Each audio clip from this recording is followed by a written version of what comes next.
Welcome back to It Tastes Like Burning. This is Matt. This is Jesse.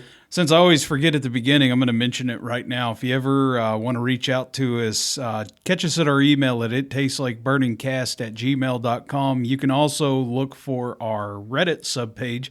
I'm sorry, I'm not very active with it. I need to do a lot more with it, but I just get busy and bird dog away throughout the week. But you can reach it at ITBLcast,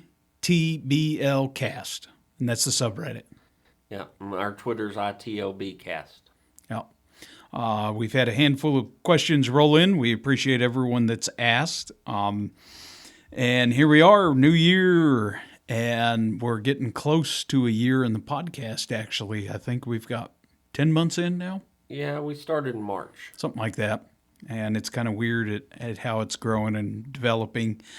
And one thing that we're going to start off with a little different today is this was something Jesse was pointing out.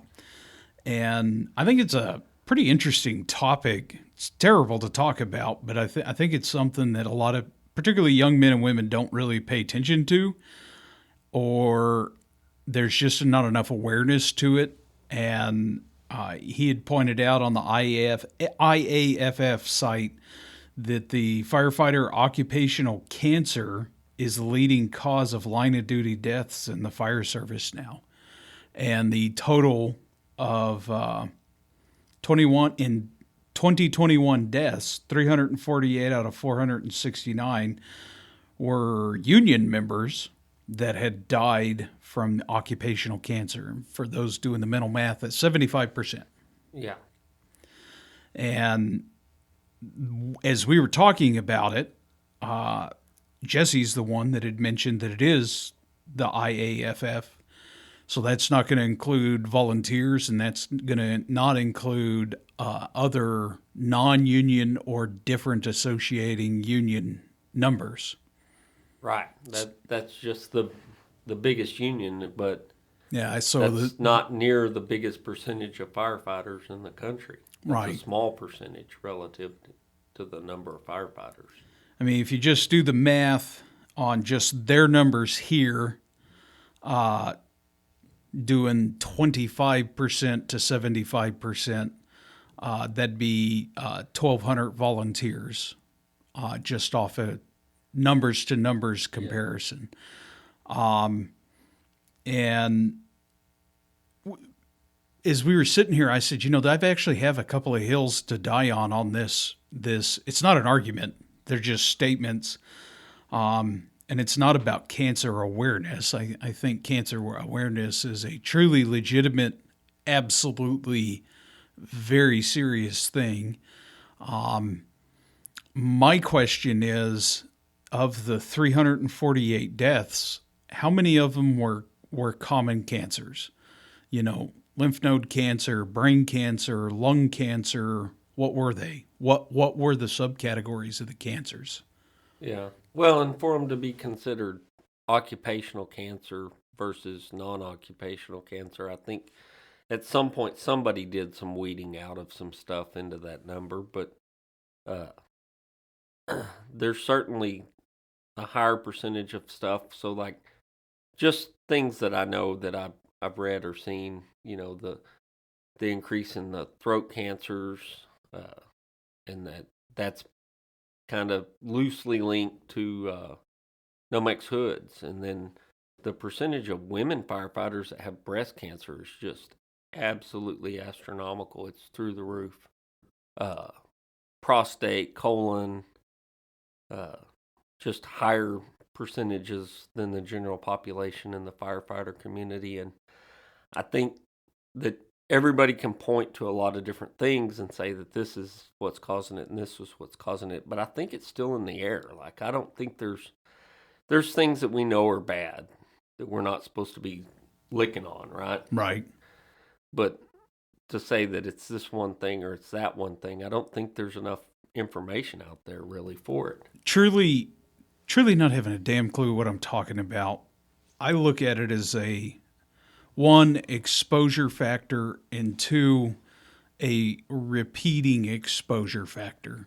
Okay. And probably the best way I can describe this is if you wear your SCBA, Well, you're never going to be exposed to it, right? Unless you're in the yard and you're in the smoke, Right. then you're going to be exposed to it.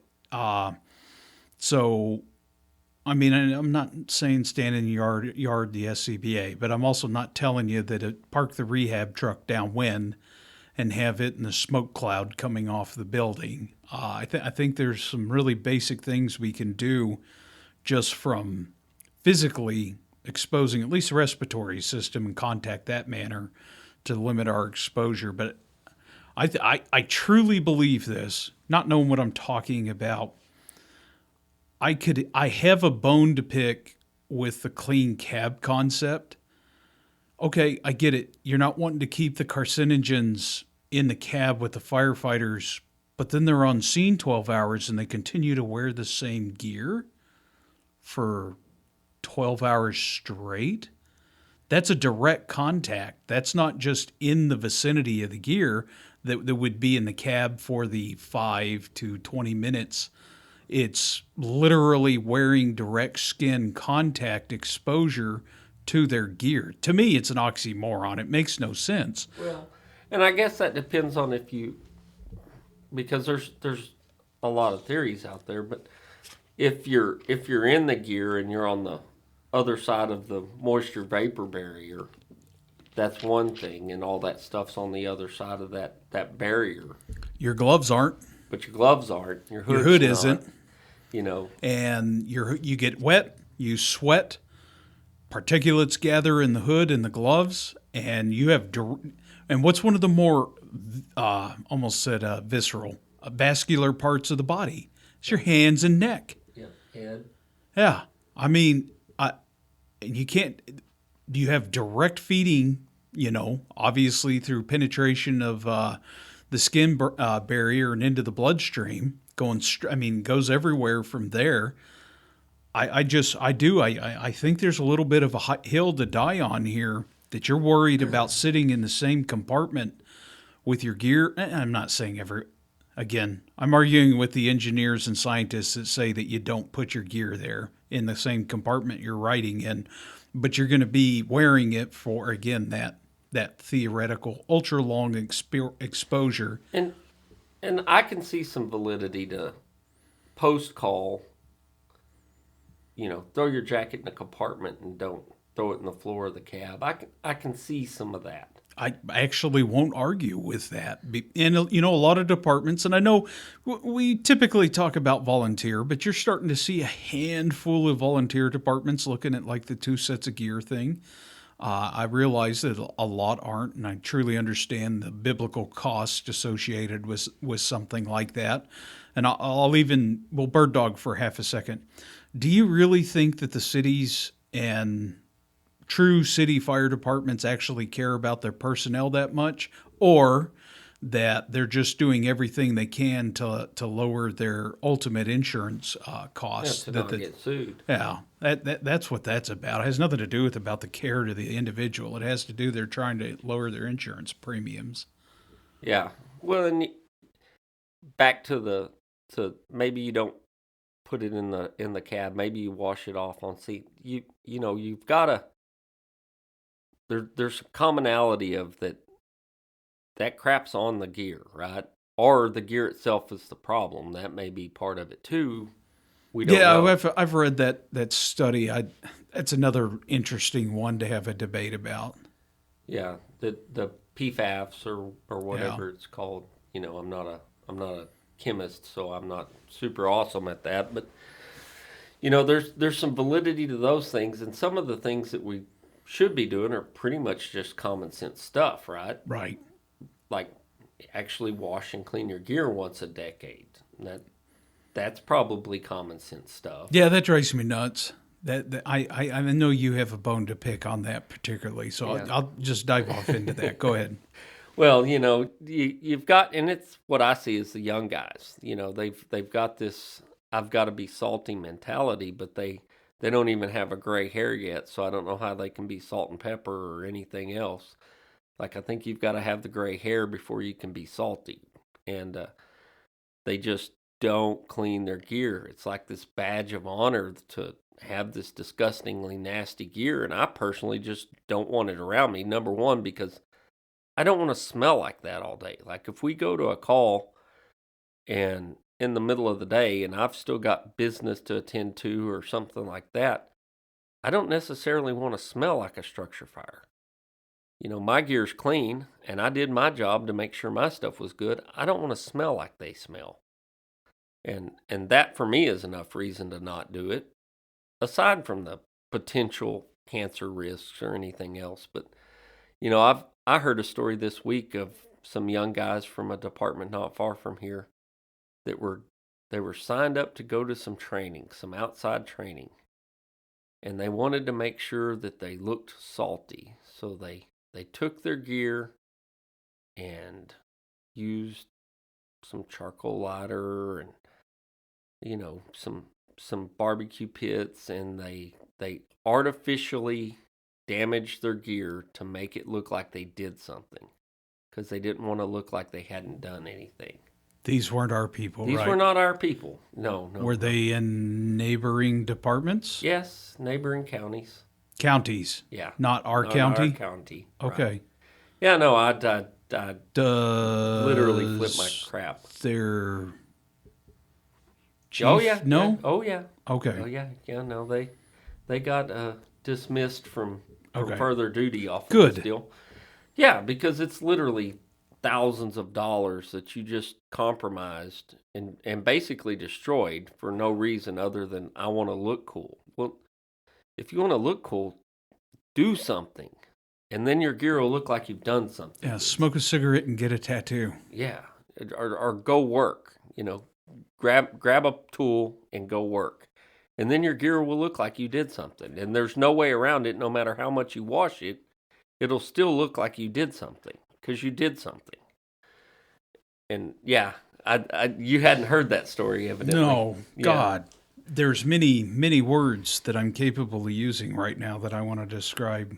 Oh, it blew my mind when I was told this. And I realize that we're a small podcast, and guys, if you don't do that, Kyle's don't do that, don't do that. Take it from the guys that have to figure out how to pay for this stuff, like budgets and all that. You're listening to a former chief and a current chief and guys that have been on boards and been in charge of the purse strings. Don't do that. Yeah, I mean, I'm literally spending $38,000 on gear this year. If I found out that one of our guys did that, I would literally hold them underwater till they stop moving, and then tell their family they ran away to the circus while I throw their carcass in the dumpster. Yeah, it's just absolutely insane. And now all that's in an effort to Imagine. Let's keep going up the food chain for half a second on that. Imagine city management finds out about that. City council, ESD board, commissioners, ESD board, the state who got the grant money for it. Oh my God! Now let's be honest. Is there anything quote unquote? I mean, it's not like the chief or the department's physically going to get in trouble for it. The odds of ever getting money again are none. Yeah, they go down dramatically. Or if you do, it comes with so many red strings, red ties, strings, attachments, witnesses, sworn testimonies. Like, there's no way.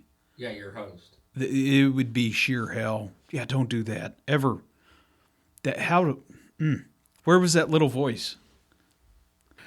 So we had a minor distraction there, and we're here and back. We were talking about the guys that were intentionally destroying their gear and how terrible of an idea that is. Don't do that. Yeah. I kind of want to round back around to the cancer discussion. So before we started the podcast, we were talking about the 348 and, causation and, just really bouncing all over the place. And at the end of the day, part of the reason that firefighters are going to be exposed to really bad crap is because of literally the nature of the way fire works. Okay? Things get hot, They off gas. Some of those gases burn, some of them don't. As the thing burns, the chemical compound changes itself, turns into something else, breaks down into something else, and is a lot easier to be spreadable, transmissible, contagion. Just it goes everywhere. And one of the things that I pulled up, it just kind of looking at this, is wondering because if we knew there was a definitive cause like diesel exhaust, 100% sure that that was it, well, all the vehicles would run off of gas. But the fact of the matter is there's not just a silver bullet. And one of the things I pulled up was an NIH study of known. Let me go back to the very top of this. Give me just 1 second to glance at this. Association of 13 occupational carcinogens in patients with cancer. The study was from 1990 until 2017. So Okay, good long time. 27 years stab. Now, this was 195 countries. And it is all encompassing: age, sex, race, nationality. It's all encompassing. Okay. They took it worldwide and did everyone. And basically what they found is there's 13 occupational cancers, like direct link, no questions asked, thou shalt not pass, you're going to get it. Yeah. Arsenic, asbestos, benzene, beryllium, cadmium, chromium, diesel engine exhaust, formaldehyde, nickel, polycyclic aromatic hydrocarbons.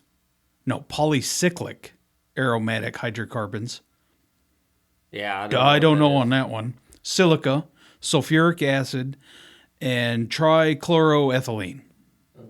Okay. Actually, I know what that is. Anyways, so arsenic, that's going to be in glues. Yeah.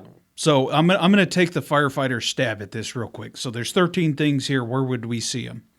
Arsenic's going to be in glues. The asbestos is going to be in insulations and inside the building. Benzene's glue. Beryllium. Beryllium would be a little bit of a stretch. You know, that's a natural occurring thing. It's typically associated with hydrocarbons, coal, and oil. But it's also radioactive. Slightly. Yeah, slightly. So I'm going to say beryllium. I'm not going to really put that one on the top of the old list. Cadmium now. Yeah. High-end engineering, alloys, welding. Batteries. Okay. And I mentioned welding because if you've ever been in a metal building that's welded and it's on fire, again, those welds are going to be reacting to the fire. Chromium, batteries, metal, again, coatings, that type of stuff. Diesel engine exhaust, that's kind of an obvious one. Formaldehyde, glues. Nickel, same thing. It kind of falls into the beryllium, cadmium, chromium line. It's just a metal that's everywhere. Oddly enough, I've been to a huge nickel fire. That was not awesome. The polycyclic aromatic hydrocarbons, I'm sorry, my Trivial Pursuit magic hat is very deep and wide, but it doesn't even have that word in it. We'll have to do a Blue's Clues on that one. Silica, computers. Sand. Yeah, that's sand. It's going to be in computers and electronics. Concrete. Yeah. Sulfuric acid, same thing. That's going to be in a lot of building construction, and it's going to be particularly on the industrial side, and then batteries. Automotive batteries. Yeah. And then the last one is the trichloroethylene. Believe it or not, that was actually, I saw a documentary on this. It was actually introduced as a anesthetic in surgeries. Wow. And like killed everyone with, I think, kidney cancer. Yeah. So, and because the U.S. is awesome and pharmaceutical companies are even better, just because it's illegal in the U.S. doesn't mean it won't work in, Somalia. Well, and that's the other side of that is things that are not used in the rest of the world that are still used in the U.S. Right. And so the PFAS, the treatment for the moisture barriers, nowhere else in the world do they use that. They only use that in the U.S. It's pretty much outlawed in all of Europe and That's really the one to compare it to. It would be to try and find the European numbers real quick and compare it to that. I mean, I'm going to piss off every single good red blooded American when I say this. American firefighting science, ideology, thought process, and just basically everything associated with the fire departments, about 300 years behind the Europeans in every conceivable aspect. Every conceivable aspect. yeah, but you got tradition. Right. That's all that matters. In fact, I'm actually curious. I'm gonna do a quick You're gonna internet. Google search that, yeah. I'm gonna turn it over to Jesse and let him do some talking while I do the Googler. Yeah, so I with all that in mind, so why wouldn't you clean your gear? Why wouldn't you wash out your truck? Why wouldn't you wash your air packs? Why wouldn't you do some of those things that cost you nothing but a few minutes of time, right, to do? And maybe it helps, maybe it doesn't, but why wouldn't you do that? I mean, you're in a position where literally the cards are stacked against you. Why would you automatically be against that? And the ones that are against it are the invincible young guys. Right. Yeah, it's not the old guys. The old guys don't want anything to do with that crap. But the young guys that they want to think that they're the old guy because they've been there a year now. They just don't get it. And I can say I didn't get it when I was brand new in it either. I didn't care because I was young and invincible, and now I'm older and actually care about not dying of cancer tomorrow, even though the odds are stacked against me anyway. So just a bird dog real quick. This is a UK study. 4% of the firefighters surveyed responded to the questionnaire that was sent out. 85% of those that responded, and I suspect it was a cancer survey, so that's probably the 4% is probably a pretty accurate number of those that actually had a cancer diagnosis. So 85% of those that responded received their cancer diagnosis after joining the fire and rescue service. So that's 307 in the UK that they're not deaths, but Just had a diagnosis. had a diagnosis. And so you look at building construction and furnishings and all that stuff today versus 40 years ago, 50 years ago, 60 years ago, whatever that number is. Let's look back before SCBA was a thing, right? Right. So you say, well, why is it up now? Well, you don't know that it wasn't high then either because it wasn't tracked like it is now. That's part of that. Right.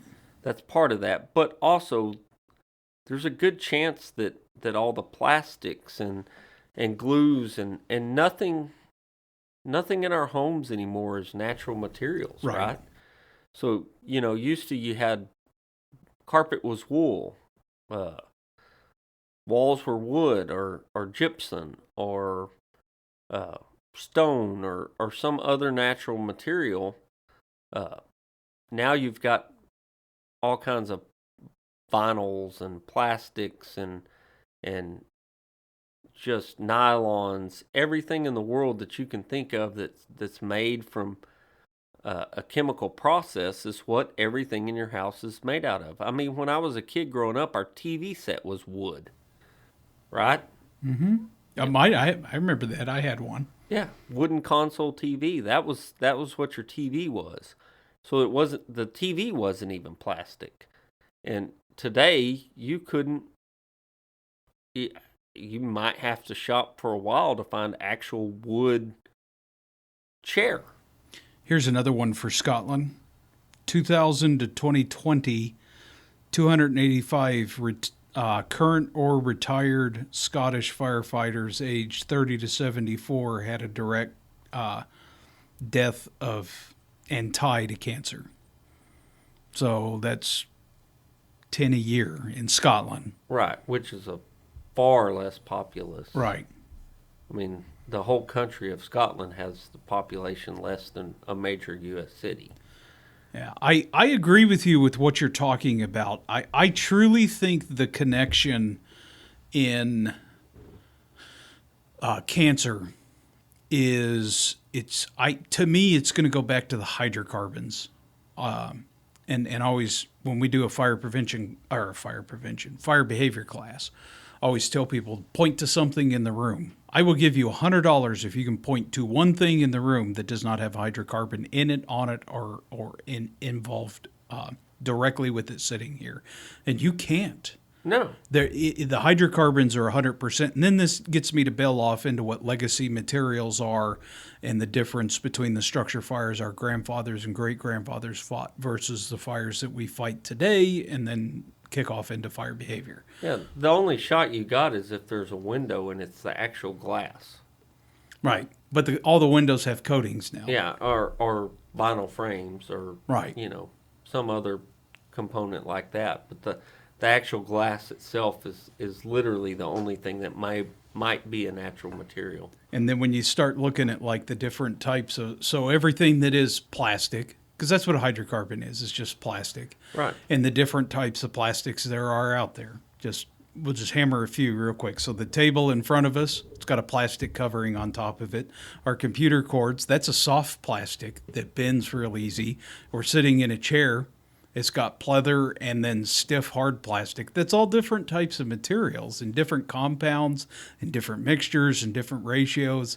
And when all this crap burns, it's all going to release different types of chemicals. Yeah. And I truly believe that the tie back to the hydrocarbon thing and cancer is actually truly plastics and the hydrocarbons associated with plastics. And again, if you're at a structure fire, where are you going to be in smoke that's not directly involved in plastics and hydrocarbons? And don't you dare say wildland fire, because if you've ever been in a hayfield, then you're exposed to one of the most toxic, hazardous chemical fires on the face of the earth because of all the pesticides and fertilizers that are involved in the growth and development of that field. Right. And everything else, the string, it's everywhere. Yeah. I mean, and even unless you're in pristine forest, there's trash. There's something out there. Some farmer spilt diesel or whatever. Or hit his diesel. Yeah. Buried his oil changes. Yeah. It's all out there, and you don't know where it is. I mean, literally, you'd have to be in the pristine national forest that no one's been to at this spot. So the guys in Canada may have a chance. Yeah, barely. Yeah, they're the ones that are going to go to the spot where nobody's been before. But now that you've been there, you ruined it for everyone. Yeah, that's it. So, looking at this, and I know your stance on the guys that damage their gear, because that's pretty much a given. But what about the guys that don't tend to washing their stuff and don't, they've got 2 inches of crap on their helmet trying to be salty? Well, it's the same thing. I mean, like I said, I may be anti not keeping the gear in the cab of the truck, but that said, if you're hauling all that crap around on your gear continuously and you're wearing your gear while you're doing your job, all you're doing is bringing, a little slice of carcinogen A with you and maintaining a long exposure to it and a little bit of carcinogen B off of that call, and it's staying with you for a year, and a little bit of carcinogen C, and then you keep adding D on every call. And all you're doing is you're just layer caking yourself in a big fat bath of carcinogens, but at least you're exposing yourself to it as much as possible to prove everyone how awesome you are. And the guys whose lockers are on both sides of yours. Right. And, that's the part of it that really kind of chaps my butt, right? So, I do my job, and I do what's right with what I'm supposed to do and wash my gear when I get back from a fire. And it may not be that very moment, but it happens within a few days, and do the things that are supposed to happen. But the guy that's in the locker next to me, there would be flies circling, but they're all dead on the floor from landing on the gear. So the pig pen is not necessarily the right answer. Yeah. You know, I don't know. There's certain things to not be stupid about. I mean, I'm going to use just like, if I'm going to give you a bottle of motor oil and dump it all over some random shirt and then give it to you, why aren't you wearing it? yeah, I gave it to you. Well, it's nasty. Then what in the hell are you doing with the gear that we're providing to you? You're not sending a message of how star-spangled awesome you are. You're sending a direct message to your incompetence. Yeah, the message is I'm too lazy to do the other half of my job. Yeah, too lazy or too stupid. Yeah. I mean, it's just, it is. And I get it. The gear thing and watching it can be so trivial to younger members, and it's just like, you're not proving anything. You said it at the beginning. You want to have dirty gear, go work on a scene. Your gear's going to get plenty dirty enough. I don't care if it's brand new out of the box. One fire scene and operate a pike pole for 5 minutes and put some hose up and stretch some hose. Yeah. Your gear's going to show all sorts of interesting stains. Yeah, it's the stains and the wear.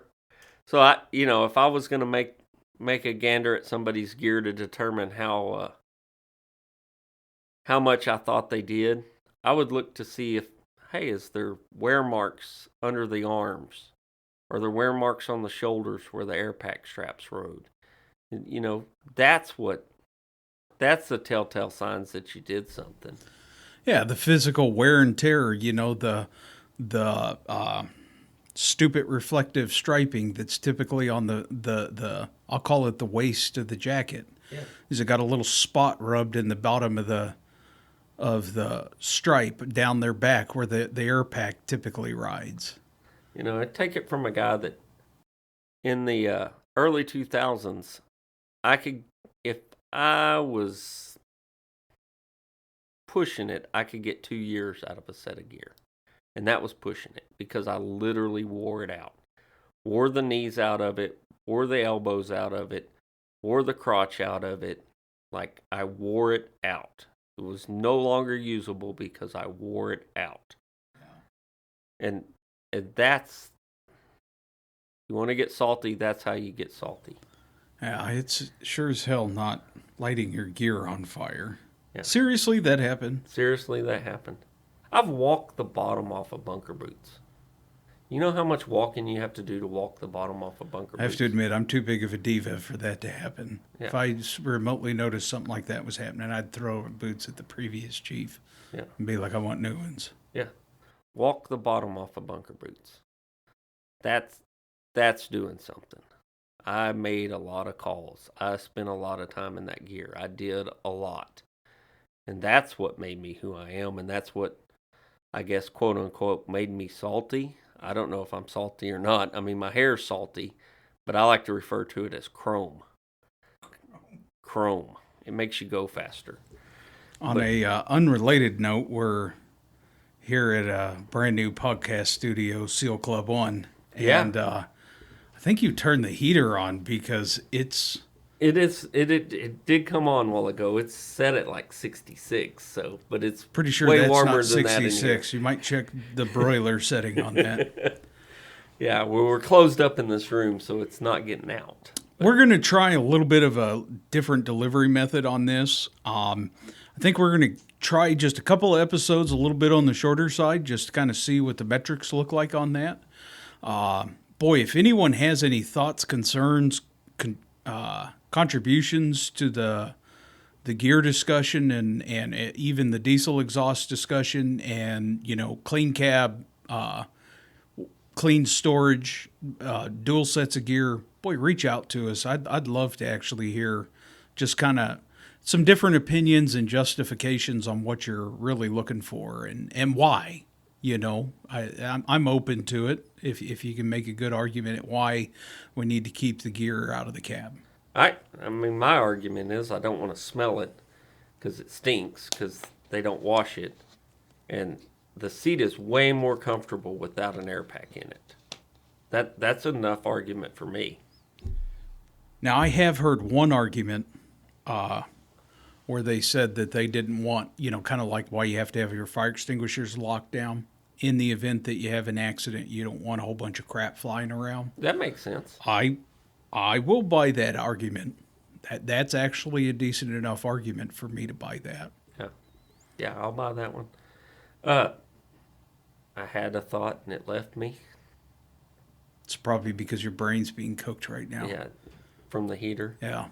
Um, Also, if anybody out there has an interest of having a conversation with us and you've got a good topic and you want to be on the podcast, reach out to us. We'd certainly entertain that. Something we can do remotely. It doesn't take. Yeah, it's not you an coming act of here. Congress.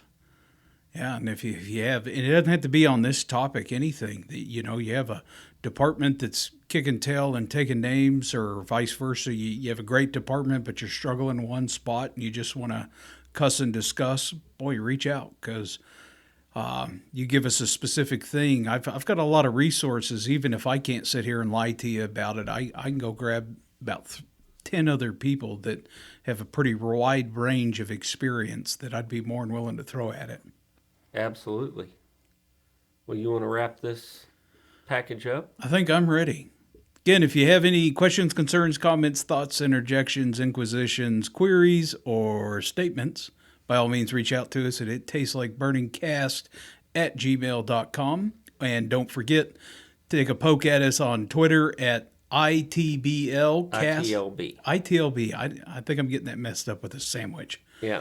And you can look for us on Reddit with the same sub handle. Yep. Till next time. Thank you. Have a good evening.